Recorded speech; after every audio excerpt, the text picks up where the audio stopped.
கர்த்தருடைய பரிசுத்த நாமத்திற்கு மகிமை உண்டாவதாக. நம்முடைய வெளியேறப்பெற்ற பிரணாம் குடும்பத்திலே வாழ்ந்து கொண்டிருக்கின்ற அன்பு சகோதர சகோதரிகளாகிய குடும்பங்களையும் தனிப்பட்ட நபரையும் கர்த்தர் தாமே இந்த காலவெளியிலே உங்களை அதிகமாக தேவன் ஆசீர்வதிக்கின்றார். சென்ற 2 பதிவுகளில் பானையிலே ஜீவன் இருக்கிறது என்பதை பற்றி கர்த்தருடைய கிருபையினாலே வெளியேறப்பெற்ற மகத்துவமான காரியங்களை நாம் பார்த்தோம். இன்று அதே போல சாரிபாத் விதவை எப்படியாக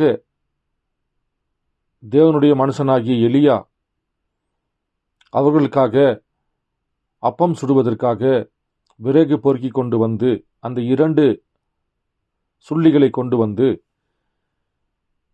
அது சிலுவைக்கு அடையாளம் என்றும்,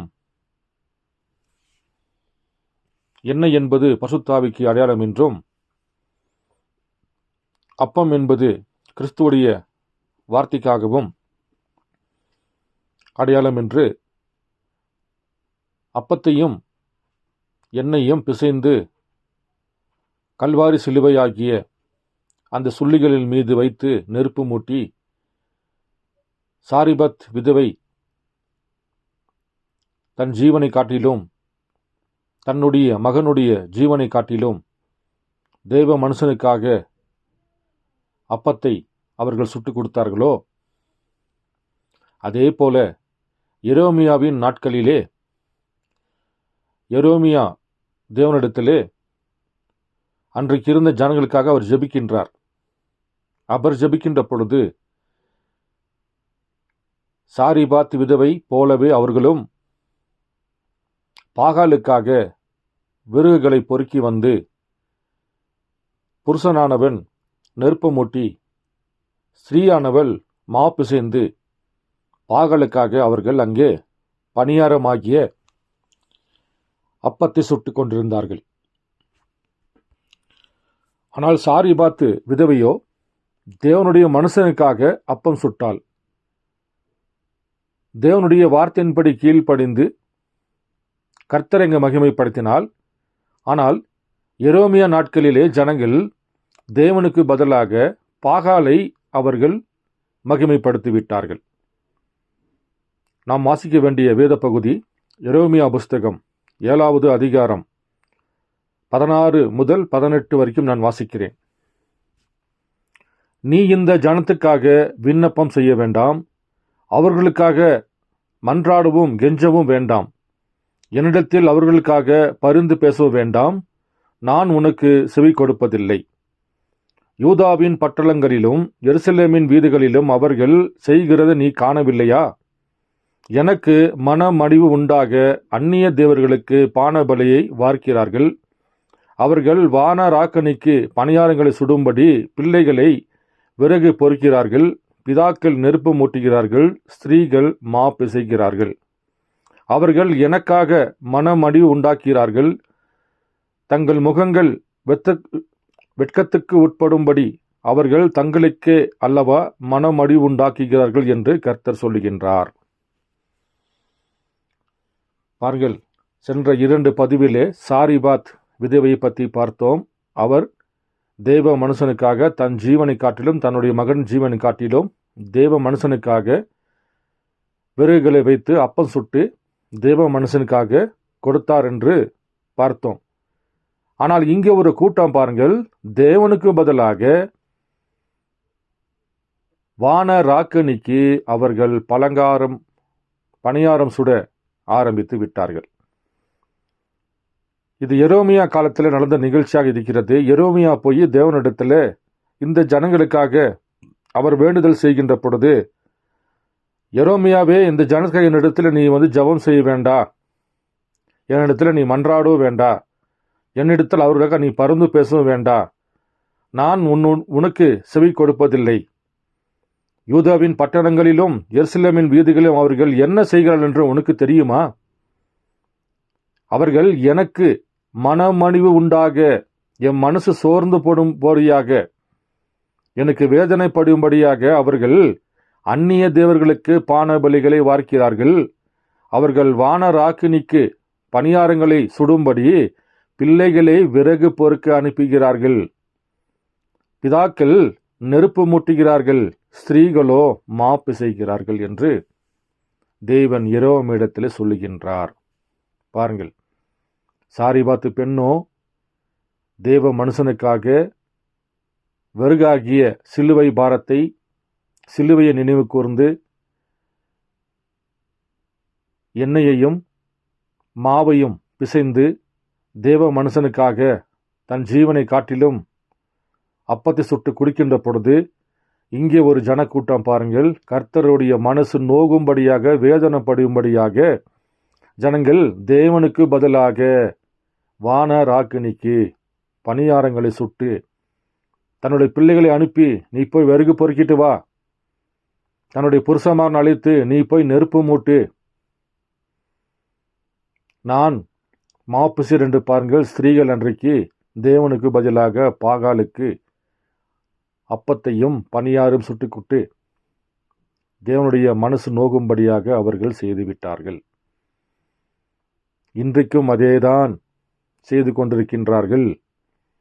தேவன் பிறக்காத மாசமாகிய டிசம்பர் 25ஆம் தேதியிலே கிறிஸ்துமஸ் பண்டிகை என்று ஒன்று கொண்டாடி, அதே போல புது வருஷம் என சொல்லக்கூடிய நியூ இயரை கொண்டாடி, அவர்கள் தேவனுக்கென்று இன்றும் அவர்கள் மனமடிவு உண்டாகும்படி, கர்த்தருடைய மனது நொந்து போகும்படி, கர்த்தருடைய மனது வேதனைப்படும்படி இன்றைக்கும் அவர்கள் வானராக்கினிக்காக பணியாரங்களை சுட்டுக்கொண்டு தன் பிள்ளைகளும் புருஷர்களும் ஸ்திரீகளும் ஒன்று சேர்ந்து பாருங்கள் தேவனுடைய மனசை நோகெடுத்து கொண்டிருக்கின்றார்கள். இன்றைக்கு நிலைமை எப்படி இருக்குது பாருங்கள். சாரிபாத்து பெண் அப்படியா செய்தா? தன் ஜீவனை காட்டிலும் தேவ மனுஷனுக்கென்று அப்பத்தை சுட்டால், இங்கேயோ விறகு பொறுக்கினது பாகாலுக்கு, மாவு பிசைந்தது பாகாலுக்கு, நெருப்பு மூட்டினது பாகாலுக்கு.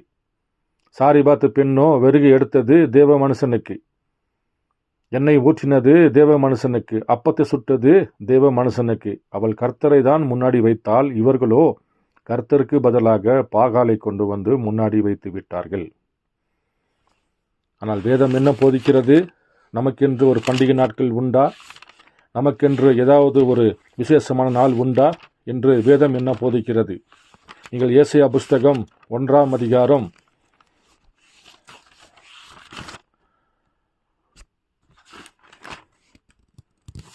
12 நான் வாசிக்கிறேன். ஏசாயா புஸ்தகம் 1ஆம் அதிகாரம் 12 முதல் வாசிக்கிறேன். நீங்கள் என் சந்நிதியில் வரும்போது என் பிரகாரங்களை இப்படி மிதிக்க வேண்டும் என்று உங்களிடத்தில் கேட்டது யார்? என்னுடைய சமூகத்துக்கு முன்பாக வரும்பொழுது இப்படியெல்லாம் செய்ய வேண்டும் என்று உங்களிடத்தில் கேட்டது யார்? இனி வீண் காணிக்கைகளை கொண்டு வர வேண்டாம். தூபங்காட்டுதல் எனக்கு அருவருப்பாக இருக்கிறது. நீங்கள் அக்கிரமத்தோடு ஆசாரிக்கிற மாத பிறப்பையும் ஓய்வு நாளையும் சபை கூட்டத்தையும் நான் இனி சகிக்க மாட்டேன். உங்கள் மாத பிறப்புகளையும் உங்கள் பண்டிகை நாளையும் என் ஆத்துமா வெறுக்கிறது. அவைகளில் எனக்கு வருத்தமாக இருக்கிறது. அவைகளை சுமந்து இளைத்து போனேன். நீங்கள் உங்கள் கைகளை விரித்தாலும் என் கண்களை உங்களை விட்டு மறைக்கிறேன். நீங்கள் மிகுதியாய் ஜெபம் பண்ணினாலும் கேளேன். உங்கள் கைகள் இரத்தத்தினால் நிறைந்திருக்கிறது. பாருங்கள், இப்படியாக என்னுடைய சந்ததிக்கு வருகின்ற பொழுது, சன்னதியில் வருகின்ற பொழுது, யார் உங்களை இப்படியெல்லாம் எனக்காக செய்ய வேண்டும் உங்களிடத்தில் கேட்டது யார்? யார் உன்னிடத்தில் காணிக்கை கொண்டு வர சொன்னது? தூபங்காட்டுதல் எனக்கு அருவருப்பாக இருக்கிறதே. நீங்கள் அக்கிரமத்தோடு ஆசாரிக்கின்ற மாத பிறப்பையும் ஓய்வு நாளையும் சபை கூட்டத்தையும் நான் இன்னைக்கு சகிக்க மாட்டேன். பாருங்கள் எப்படிப்பட்ட ஒரு வார்த்தை என்று. நீங்கள் அக்கிரமத்தோடு செய்கின்ற சபை கூடுதலாகட்டும், அல்லது ஒரு ஜெபமாகட்டும், அல்லது ஓய்வு நாளாகட்டும், இனி நான் சகிக்க மாட்டேன். அப்படியாக இருக்கின்ற பொழுது தேவன் பிறக்காத சூரிய பகவான் உடைய திருநாளை SUN சூரிய திருநாள் தான். இது என்டம் சர்ச்சில் இருக்கிற எல்லாத்துக்குமே தெரியும். அந்த நாளில் போய் SON குமாரன் பிறந்தார் என்று வேதத்தில் இல்லாத ஒரு காரியத்தை கொண்டு வந்து பலகாரம் சுட்டு கேக்கை வெட்டிக்கிட்டு இப்படியெல்லாம் பண்ணிட்டு இருக்கிறீங்களே, யார் உங்களை இப்படி செய்ய சொன்னா? உங்கள் மாத பிறப்பை நான் வெறுக்கிறேன், உங்கள் வருஷ பிறப்பை நான் வெறுக்கிறேன், உங்கள் ஜென்மத்தினால நான் வெறுக்கிறேன், உங்கள் சபை கூட்டத்தை வெறுக்கிறேன், உங்கள் ஓய்வு நாளை நான் வெறுக்கிறேன். அந்த நாளில் நீ என்ன செஞ்சாலும் சரி என் காது கேட்காது. யார் உங்களை இப்படியெல்லாம் என்னுடைய சமூகத்துக்கு முன்பாக உங்களை கொண்டு வர சொன்னது யார்? என் மனசை நீங்கள் நோகடிக்கிறீங்க. பாருங்கள், இன்றைக்கு உலகமே இன்றைக்கு கிறிஸ்மஸ் நாளையும் நியூ இயரையும், அது மாத்திரமல்ல கர்த்தர் உயிர் தெழுந்த நாளாகிய ஈஸ்டரையும் பாருங்கள், மாறி மாறி நாட்கள் வருடத்துக்கு 5.5 நாட்கள் மாறுகிறது. யூத காலண்டரில் நீங்கள் பார்ப்பீரென்றால் வருடத்துக்கு 360 நாட்கள் தான், மாதத்துக்கு 30 நாள் மாத்திரம்தான். ஆனால் ரோமன் காலண்டரில் வருஷத்துக்கு 365 நாள். ஒரு வருஷத்துக்கு யூத காலண்டர் பிரகாரம் பார்ப்பீரென்றால் 5.5 நாட்கள் எக்ஸ்ட்ராக மாறுகிறது. அப்போ வருஷத்துக்கு 5.5 நாட்கள் மாறுது என்றால், இன்றைக்கு இந்த வருஷத்தில் வருகிற 16ஆம் தேதி அது திங்கட்கிழமையாக இருந்துச்சுன்னா, அடுத்த வருஷம் வருகின்ற பொழுது அது செவ்வாய்க்கிழமையோ புதன்கிழமையோ வருகிறது. திருப்பியும் ஒரு வருடம் கழித்து அதே டேட்டு அடுத்த வருஷம் வருகின்ற பொழுது அது சனிக்கிழமையோ ஞாயிற்றுக்கிழமையோ வருகிறது. அப்படியாக இருக்கின்ற பொழுது எப்படி நீங்கள் கரெக்டான நாட்களை நீங்கள் ஜட்ஜி பண்ணி இதுதான் பண்டிகை நாட்கள் எப்படி சொல்ல முடியும்? பாருங்கள், சொல்ல முடியாது. அப்படி என்று ஒரு பண்டிகை இல்லையே. பாருங்கள், வருடம் வருடம் கர்த்தருடைய மனசை நோகடித்துக் கொண்டிருக்கின்றார்கள். தேவனுக்காக செய்வதென்று நினைச்சுக்கிட்டு அவர்கள் வான ராக்கனிக்கு பலகாரம் சுட்டு கொண்டிருக்கின்றார்கள். பிள்ளைகளை அனுப்பி அதை வாங்கிட்டு வா, இதை வாங்கிட்டு வா, புருஷனை அனுப்பி நீ அதை ஹெல்ப் பண்ணி கொடு, இதை ஹெல்ப் பண்ணி சொல்லி பாருங்கள். இன்றைக்கு எல்லோருமே கிறிஸ்தவர்கள் என்று பெயர் சொல்லி வைத்துக்கொண்டு அவர்கள் கர்த்தருக்கு மனமணிவு உண்டாக மனசு நொந்து போகும்படியாக அவர்கள் இன்றைக்கு வான ராக்கனிகளுக்காக அவர்கள் பலகாரம் சுட்டு கொண்டிருக்கின்றார்கள். உலகம் இன்றைக்கு எங்கே சென்று கொண்டிருக்கிறது? சபை ஸ்தாபனங்கள், ஊழியக்காரர்கள், விசுவாசிகள் இன்றைக்கு எங்கே நின்று கொண்டிருக்கின்றார்கள்? கர்த்தருடைய மனசை நோக வைத்துக் கொண்டிருக்கின்றார்கள்.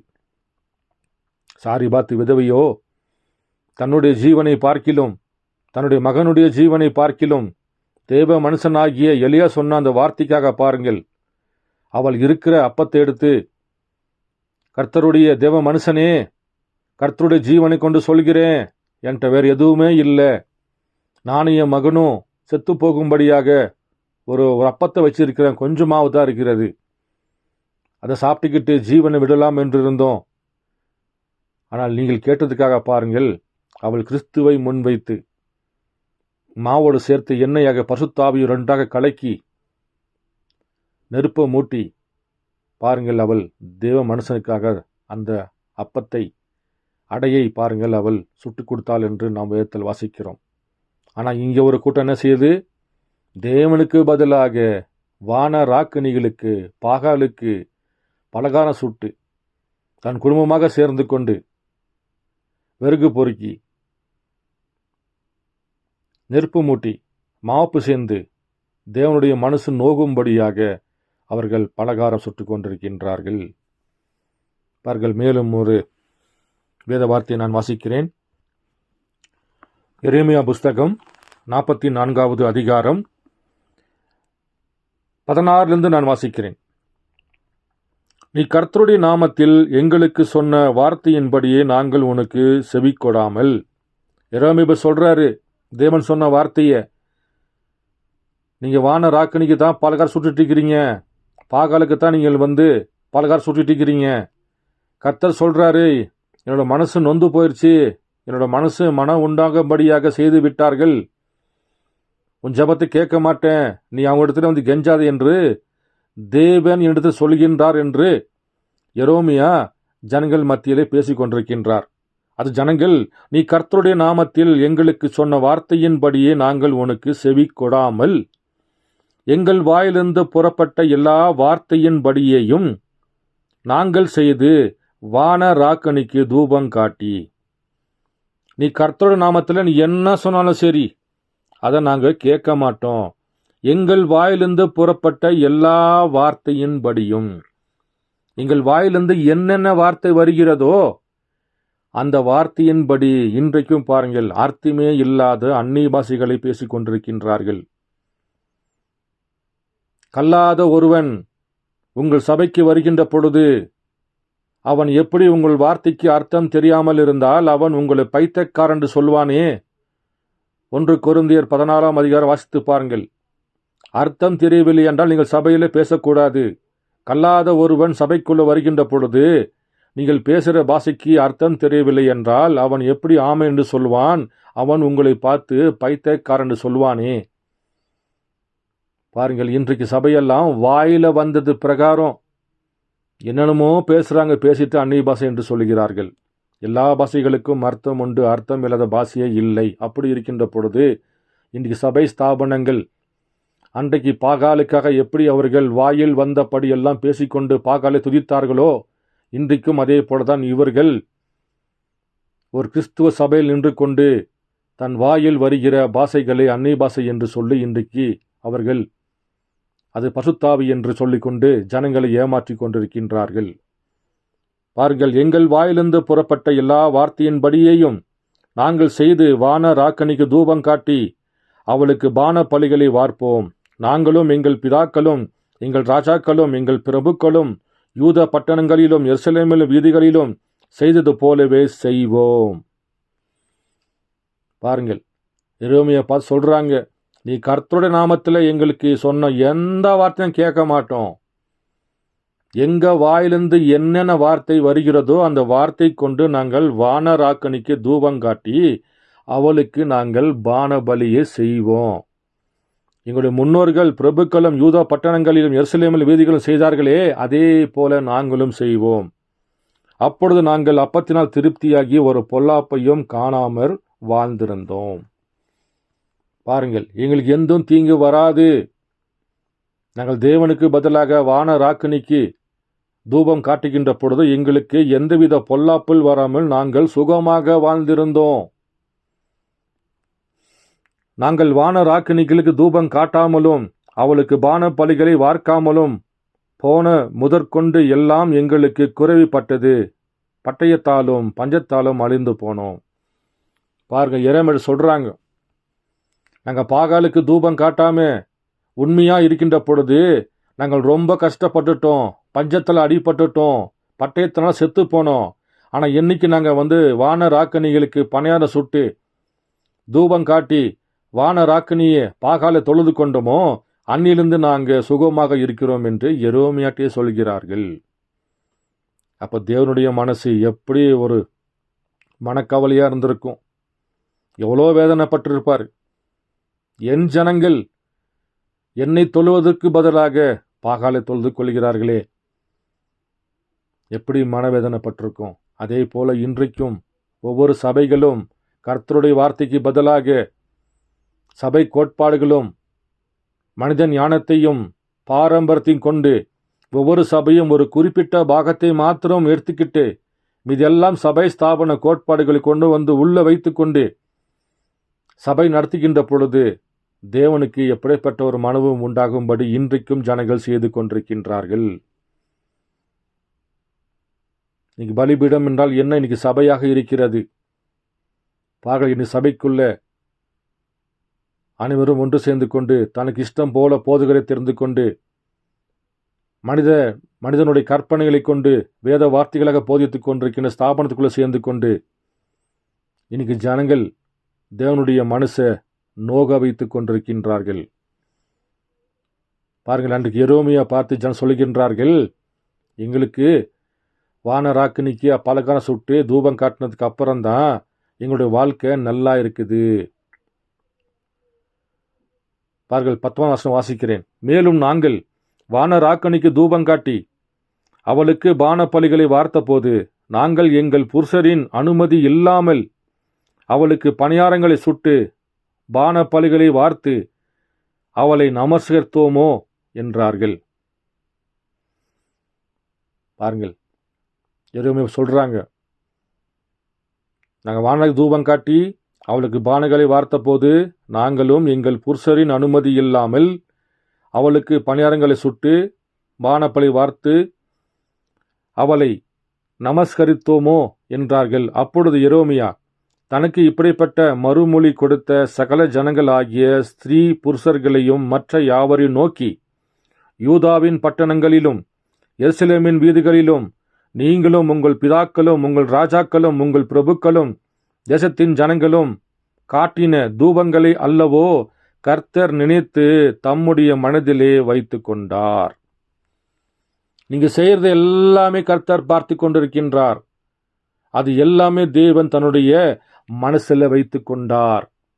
அதே போல இன்றைக்கும் கர்த்தருடைய வார்த்தைக்கு பதிலாக ஒரே தேவனை மூன்றாக பிரித்து கொண்டு ஒவ்வொரு பாற்றாக நான் இந்த சபை அந்த சபை என்று பாருங்கள், சபை கோட்பாடுகளை கொண்டு வந்து உள்ள வைத்து கொண்டு சபை நடத்தி கொண்டிருப்பதை இன்றைக்கும் தேவன் பார்த்து கொண்டிருக்கின்றார். நாம் செய்கின்ற ஒவ்வொரு கருத்தும் தேவன் தன்னுடைய மனதிலே வைத்துக் கொண்டிருக்கின்றார். உங்கள் கிரியைகளின் பொல்லாப்பையும் நீங்கள் செய்த அருவருப்பைகளையும் கர்த்தர் அப்புறம் பொறுத்திருக்க கூடாதபடியினால் அல்லவோ உங்கள் தேசம் இந்நாளில் இருக்கிறபடி குடியற்ற அந்த வெளியும் பாலும் சாபமாயிற்று. நீங்கள் தூபம் காட்டி கர்த்தருக்கு விரோதமாக பாவம் செய்து கர்த்தருடைய சத்தத்தை செவிக்கூடாமலும் அவருடைய வேதாகமத்துக்கும் அவருடைய வார்த்தைக்கும் கட்டளைக்கும் அவருடைய சாட்சிகளுக்கும் இணங்கி நடவாமலும் போனபடியினாலே இந்நாளில் இருக்கிறபடி இந்த தீங்கு உங்களுக்கு நேரிட்டது என்றான். பாருங்கள்,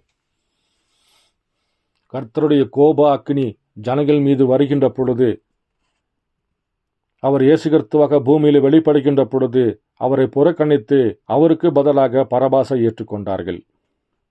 பழைய ஏற்பாடு காலத்திலே தேவனுக்கு பதிலாக பாகாலை ஏற்றுக்கொண்டார்கள். இன்றைய நாட்களே பாருங்கள், தேவனுடைய வார்த்தைக்கு பதிலாக சபை கோட்பாடுகளை ஏற்றுக்கொண்டார்கள். அப்போ இயேசு கிறிஸ்துவா வெளிப்படுகின்ற பொழுது பரபாசை ஏற்றுக்கொள்கின்ற பொழுது தேவன் அவர்களை எருசலேம் ஆலயத்தில் ஒரு கல்லின் மேல் ஒரு கல் இராதபடிக்கு ஜனங்களை கொத்து கொத்தா கொன்று போட்டு எருசலேம் ஆலயம் இல்லாதபடிக்கு தேவன் தீ மூட்ட வைத்து புழு பூச்சி கூட இல்லாதபடிக்கு தேவன் அங்கு தன்னுடைய சங்காரத்தை அங்கு வெளிப்படுத்தி காண்பித்தார். அதே போல பழைய ஏற்பாட்டில் வாசிக்கலாம், தேவனுடைய வார்த்தையை ஜனங்கள் மீறுகின்ற பொழுது அந்நிய ராஜாக்கள் மூலியமாக அந்நிய தேசத்திலிருந்து படையெடுத்தும் இஸ்ரேல் ஜனங்களை கொன்று போட்டு வந்து கொண்டிருந்தார்கள். அதே தேவன் இன்றைக்கும் நேற்றும் இன்றும் என்று மாறாத தேவன் தானே. அப்ப இன்றைக்கும் கர்த்தருடைய வார்த்தைக்கு பதிலாக நீங்கள் பாகாலாகிய சபை ஸ்தாபன கோட்பாடுகள் மனிதன் எண்ணங்கள் பாரம்பரியத்துக்கள் இருந்து கர்த்தருடைய வார்த்தைகளை வழிபடுகின்ற பொழுது கர்த்தர் நம்மளை சும்மா விடுவாரா? பாருங்கள், விடவே மாட்டார். நமக்கென்று ஒரு தேவனுக்கு பதிலாக பிரதி குருவை நாம் தேர்ந்து கொள்கின்றோம்.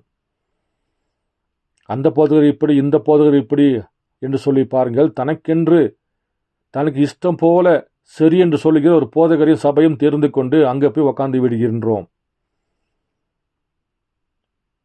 அவர் என்ன போதிக்கிறார் என்று தெரியாமல் ஒரே தேவனாக மூன்றாக பிரிப்பது, பெண்கள் இப்படித்தான் இருக்க வேண்டும், ஆண்கள் இப்படித்தான் இருக்க வேண்டும், ஒரு போதகர் டீக்கெட்மார் இப்படித்தான் இருக்க வேண்டும் சொல்கிற வார்த்தைக்கு அவர் செவிக்கொடாமல் எப்படி வேணா இருக்கலாம் என்று பாருங்கள், தனக்கு இஷ்டம் போல சபையை தெரிந்து கொண்டு கர்த்தருடைய வார்த்தையை மறுதலித்து போட்டு தேவனுடைய மனசை நோக வைத்து கொண்டிருக்கின்றார்கள். அவரோ லவோதிக சபையோட கதவை தட்டி கொண்டிருக்கின்றார். ஒருவன் கதவை திறந்தால் அவனிடத்தில் நான் ராபோஜனம் பண்ணு என்று தேவன் நம்மிடத்திலே ராபோஜனம் பண்ணுவதற்காக கதவை தட்டி கொண்டிருந்தார். ஆனால் இவர்களோ வான ராக்கணிகளுக்கு பணியாரம் சுட்டு கொண்டிருக்கின்றார்கள். இன்றைக்கு பணியாரம் என்பது என்ன? பாருங்கள், தேவனுடைய வார்த்தைக்கு பதிலாக சபை ஸ்தாபன கோட்பாடுகளை ஏற்றுக்கொண்டு கர்த்தருடைய வார்த்தையை மறுதலிப்பதே.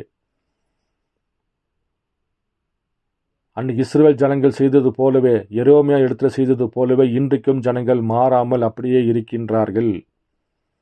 தேவனுக்கு பதிலாக வார்த்தையை புரட்டி தள்ளுகின்றார்கள். சபை ஸ்தாபன கோட்பாடுகளை ஏற்றுக்கொண்டு கிறிஸ்துவை சபை விட்டு வெளியே தள்ளிவிட்டார்கள். பெண்கள் ஆண்களாக மாறிக்கொண்டிருக்கின்றார்கள், ஆண்கள் பெண்களாக மாறிக்கொண்டிருக்கின்றார்கள். சபையுடைய பலிபீடமெல்லாம் பாருங்கள், இன்னைக்கு வாந்தியாலே நிரம்பியிருக்கிறது. எல்லாம் ஆட்டம் பாட்டம் சினிமா டான்ஸ் எல்லாம் பயங்கர சபை. இன்னைக்கு ஆட்டம் பாட்டுக்கு சபை தான் கூட்டம் போய் கொண்டிருக்கிறது. உண்மையான வார்த்தைக்கு இன்றைக்கு ஜனங்கள் யாருமே வருவதில்லை. ஏனென்றால் உண்மையான வார்த்தை என்பது மிகவும் கடினமான வார்த்தையாக இருக்கிறது. இயேசு கிறிஸ்துவை பின்பற்றுகிறவன் என்னுடைய சிலுவையை தூக்கிட்டு வான்னு சொன்னார். இன்னைக்கு வார்த்தைக்கு கீழ்ப்படிவது என்பது பாருங்கள் மிகவும் கடினமான ஒரு காரியமாக மாறிவிட்டது. வார்த்தைக்கு வர வேண்டும் என்றால் உலகத்தை விட்டு வர வேண்டும், உலகத்தின் ஆசைகளை விட்டு வர வேண்டும், நீங்கள் மறுபடியும் பிறக்க வேண்டும் என்று வேதம் போதிக்கிறது. அன்றைக்கோ சாரிபாத் பெண்ணோ விதவையாக இருந்தால் அவள் இருந்த காலத்திலே மிகவும் பஞ்சம், மழையே இல்லை. கடைசியாக தன் ஜீவனையும் தன் மகனின் ஜீவன் விட்டுவிடும்படியாக கொஞ்சோண்டு மாவு இருந்தது. அந்த மாவை பிசைஞ்சு அதை ஒரு அப்பத்தை சுட்டுட்டு நானும் என் மகனும் சாப்பிட்டு செத்தரலான்ட்டு இருக்கின்ற பொழுது அங்கே ஒரு தேவ மனுஷனை தேவன் அனுப்புகின்றார். அந்த தேவ மனுஷனுக்காக தன் ஜீவனை காட்டிலும் மேலான அப்பத்தை அந்த தேவ மனுஷனுக்கு அவர்கள் கொடுத்தார்கள். அவள் கர்த்தரையே முன்வைத்தாள். ஆனால் இவர்களோ தேவனுடைய மனசு நோகும்படியாக, தேவனை அவமானப்படுத்தும்படியாக, தேவனுடைய தேவ மனுஷன் ஆகிய எரோமியாவை அவர்கள் அவமானப்படுத்தி, நீ கர்த்தர் நாமத்தில் வந்தாலும் சரி, நீ எந்த நாமத்தில் வந்தாலும் சரி, சொல்கிற பேச்சை நாங்கள் கேட்கவே மாட்டோம். எங்கள் வாயிலிருந்து வருகிற வார்த்தைகளை வைத்து கொண்டு என்னென்ன வாயில் வருகிறதோ அது எல்லாம் சொல்லி வான ராக்கினிக்கு தூபத்தை காட்டி நாங்கள் பலகாரம் சுட்டு நாங்கள் சந்தோஷமாக இருப்போம் என்று அன்றைக்கு இருந்த கர்த்தருடைய நாவாக இருந்த தீர்க்கதரிசியை பார்த்து ஜனங்கள் அன்றைக்கு பேசுகின்றார்கள். இன்றைக்கும் அதேதான். கர்த்தருடைய வார்த்தை சபைக்கு வருகின்ற பொழுது ஜனங்கள் விசுவாசிப்பதில்லை, அதை புறக்கணிக்கின்றார்கள். எங்க சபை இது போதிக்கவில்லையே, எங்க போதகர் இது போதிக்கவில்லையே, இது பைபிளுக்கு இது உண்மைதான், பைபிளில் வாசிக்கிற உண்மைதான், ஆனால் எங்கள் சபை அதை பற்றி போதிக்கல, எங்கள் போதகர் இதை பற்றி போதிக்கல, எங்கள் சபை கோட்பாடுகள் இதை பற்றி வெளிப்படுத்தவே இல்லை. அப்படி இருக்கின்ற பொழுது நீ எப்படி ஒரு புதுசாக பைபிளிலிருந்து கொண்டு வந்து காமிக்கிற? அது பைபிளுக்கு அது உண்மைதான், ஆனால் அது எங்களுக்கு வேண்டாம். எங்களுக்கு எங்கள் சபை வழிநடத்துகிற அந்த கோட்பாடுகள் எங்களுக்கு போதும் என்று இன்றைக்கு பாருங்கள் தேவனுடைய வார்த்தையை மறுதலித்து பாகாலுக்கு அவர்கள் தூபத்தை காட்டி கொண்டிருக்கின்றார்கள். அப்படி இருக்கின்ற பொழுதுதான் லவோதிகா சபை குருடாக இருக்கிறது என்று சொல்கின்றார். லவோதிகா சபை, நீ நிர்வாணியாக அம்மனமாக இருக்கிற, அதை தெரியாம நீ இருக்கிற, என்னிடத்துல வந்து நீ ஆடையை வாங்கி போட்டுக்கோ, பசுத்தாவின சொல்லக்கூடிய வார்த்தை சொல்லக்கூடிய ஆடையை வந்து வாங்கி வாங்கி போட்டுக்கோ, உன் கண்ணு குருடா இருக்குது, உன் கண்ணு வார்த்தையை அறிந்து கொள்ளும்படியாக திறப்பதற்காக என்னிடத்துல வந்து வார்த்தை என்னும் கலிக்கம்ப போட்டுக்கோ என்று தேவன் சொல்லுகின்றார். லவோதிகா சபையோ கர்த்தரை புறக்கணித்து விட்டது, வெளியே தள்ளிவிட்டது என்று வேதம் போதிக்கிறது.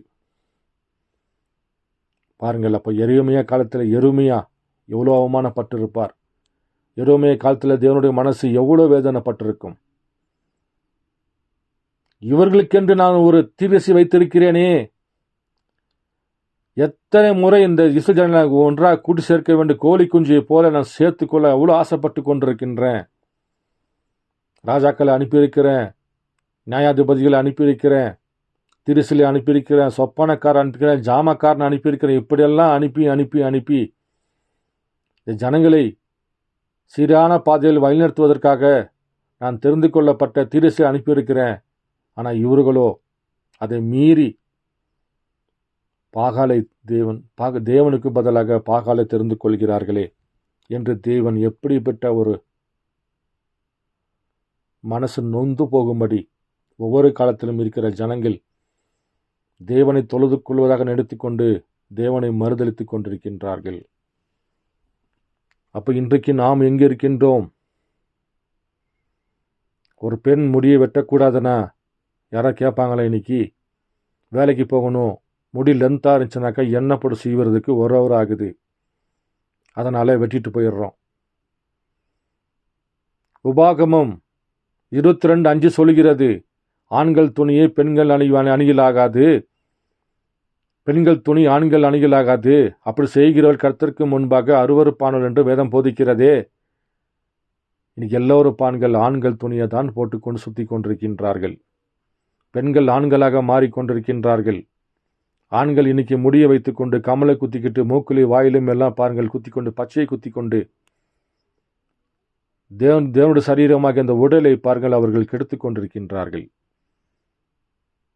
நீ சபைக்கு போகிற எப்படி போகிறாங்க, நீ சபைக்கு போகிற எல்லாமே இன்றைக்கி வந்து ஃபேஷன் ஷோ மாதிரி தான் இன்றைக்கி பெண்களும் ஆண்களும் பாருங்கள் சபைக்கு சென்று கொண்டிருக்கின்றார்கள். பைபிளை தூக்கிட்டு கொண்டு போகிறார்கள். பெண்கள் ஜீன்ஸ் பேண்ட்டை போட்டுக்கிட்டு, டிஷர்ட்டை போட்டுக்கிட்டு, லிப்டிக்கை போட்டுட்டு, முடியை வெட்டிக்கிட்டு, எசபேல் போல இன்றைக்கி சர்ச்சில் சென்று கொண்டு வருகிறார்கள். போதகர் சைலண்ட்டாக இருக்கிறார். ஏன்னா காணிக்கை வருது, தசமபாக வருது, சத்தம் போட்டால் வேறு சபைக்கு போகிறார் என்று பாருங்கள். அவர்களும் தன்னுடைய சேஷ்டு புத்திர பாகத்தை பணத்துக்காக விற்று போட்டு விட்டார்கள். இப்படி இருக்கின்றபோது சபையில் தேவன் எப்படி இருப்பார்? ஆனால் தேவன் தெரிந்து கொள்ளப்பட்ட ஒரு தனிப்பட்ட நபருக்குள் தேவன் தன்னை ஆலயமாக மாற்றிக்கொண்டார். நீங்களே என்னுடைய ஆலயம் என்று தேவன் சொல்லிவிட்டார். எந்த ஆவி, ஆத்மா, சரீரம் முழுவதும் கர்த்தருடைய வார்த்தை சுத்தமாக்கப்படுகிறதோ அந்த சரீரத்தில் தேவன் ஆலயமாக, உடன்படிக்கை பெட்டியாக, நடமாடக்கூடிய நிருபமாக அந்த சரீரத்தை தேவன் தெரிந்து கொள்கின்றார். ஏனென்றால் தேவன் சபை விட்டு வெளியே இருக்கின்றார். வெளிப்படுத்தல் புஸ்தகம் 3ஆம் அதிகாரம் 20ஆம் வசனம் போதிக்கிறது. கதவை வாசல் பண்ணி நின்று கதவை தட்டினார், ஒருவனும் கதவை திறக்கவில்லை. தேவன் சபைக்கு வெளியே இருக்கின்றார்.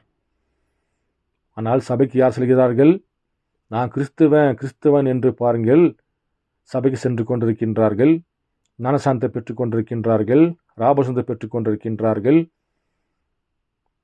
ரிஜிஸ்டர் புத்தகத்தில் தன்னுடைய பேரை எழுதி கொண்டு நானும் கிறிஸ்துவன், நானும் மனமாட்டி, தேவன் எங்கள் சபைக்கு தான் வருவார், நாங்கள் வெள்ளை துணியை போட்டுக்கிறோம், நாங்கள் பரிசுத்தமாக இருக்கிறோம் என்று வாயில் வந்தபடியெல்லாம் இன்றைக்கு பாடல் பாடிக்கிட்டு, வாயில் வந்தபடியெல்லாம் புரியாத பாஷையை பேசிக்கொண்டு அது அந்நிய பாஷையம் என்றும் கர்த்தரோட பரிசுத்தாவி என்றும் பல ஜனங்களை ஏமாற்றி கொண்டிருக்கின்றார்கள்.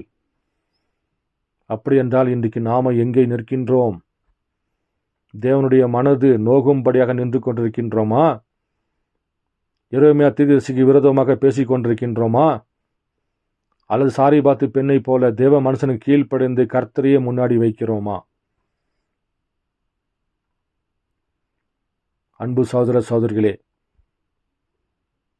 தேவனுக்கு அப்பம் சுடுவதாக நினைத்து கொண்டு அவர்கள் பாகாலுக்கு பணியாரங்களை சுட்டுக்கொண்டு தன் பிள்ளைகளுடைய நித்திய ஜீவனை கெடுத்து, தன் புருஷனுடைய நித்திய ஜீவனை கெடுத்து, அது மாத்திரமல்ல தன்னுடைய மனைவியுடைய நித்திய ஜீவனை கெடுத்து குடும்பமாக அமர்ந்து கொண்டு கர்த்தருடைய வார்த்தையை மறுதலித்து கர்த்தருடைய மனசை நோகும்படி செய்து அவர்கள் தன் இஷ்டம் போல பாகாலுக்கு இன்றைக்கு அப்பம் சுட்டு கொண்டிருக்கின்றார்கள், பணியாரம் சுட்டு கொண்டிருக்கின்றார்கள். அதுதான் இன்றைக்கு ஸ்தாபன சபைகள் நிலைமை. ஏன் என் டைம் சர்ச்சோட நிலைமை இன்னைக்கு அப்படித்தான் இருக்கிறது. நான் சரியாக நினச்சிக்கிட்டே பாருங்கள், அவர்கள் கர்த்தருடைய வார்த்தையை மறுதலித்து தன் இஷ்டம் போல வாய்க்கு வந்தபடியெல்லாம் இன்னைக்கு பிரசம் செய்து கொண்டு இன்னும் அது வரல, இது வரல, இது வரணும், அது வரணும் என்று காத்து கொண்டிருக்கின்றார்கள். அவர்கள் மேலும் சில காரியம் இருக்கிறது. அடுத்த பதிவில் நாம் சந்திப்போம். கர்த்தர் உங்களோடு இருப்பாராக. ஆமீன்.